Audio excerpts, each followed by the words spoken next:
Go. Hi, my name is Adesia. I am going to be appointed as a CMC in this next annual conference.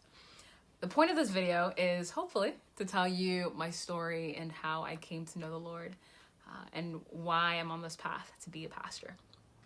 So I grew up with a Christian, in a Christian home. My parents are pastors, Pastor Benga and Pastor Immaculate Adesia, and their life of service to the Lord and faithfulness to Him was actually the starting point for my journey with God. So growing up in a Christian home, I was just like everybody else, just doing my thing, going to church on Sundays, but not really having a relationship with God. That changed when I turned 7. I officially gave my life to Christ when I turned 7, but wasn't living for Him as I'd like. I would say, oh yeah, I'm a Christian. And I would go to school and tell people I'm a Christian, but I would still curse, I would still steal, I would still do the things that people of the world did. I wasn't authentically loving Jesus. That changed, however, when I turned 16. In a funny story, I was called out by one of my classmates, a fellow Christian, and he said, hey, I've looked at your life, and I have to say, you're not actually a Christian. You don't do what the Bible says, you just call yourself a Christian. And that struck me. I was like, wow, this person is right. They're saying truth. And I was convicted, and I said, God, I want to serve you. I've seen your faithfulness.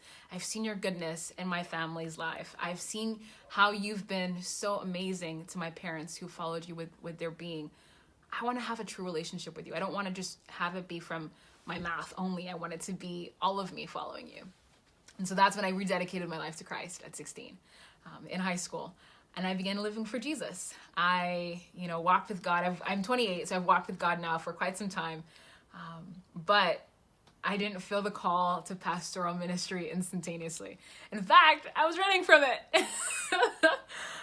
It's so funny because throughout the course of my life, I would have friends and family members and people just knowing me for a couple months or even a couple weeks say, hey, I think you might be called to be a pastor. And I would always be, no, I don't want to be a pastor. My parents are pastors. I don't want to be a pastor. That was up until 2 years ago. I was taking some time off. I wanted to go to a Bible school and spend time with God. So I quit my job. I have a career, quit my career, went to Bible school. And in that moment, I felt the Lord say, hey, I've called you to be a pastor. I've called you to be a shepherd over my flock. And to me, I'm like, Lord, I still have so many flaws. One of the things that He reminded me over and over again was that, Divine, I don't call the qualified, I qualify the called.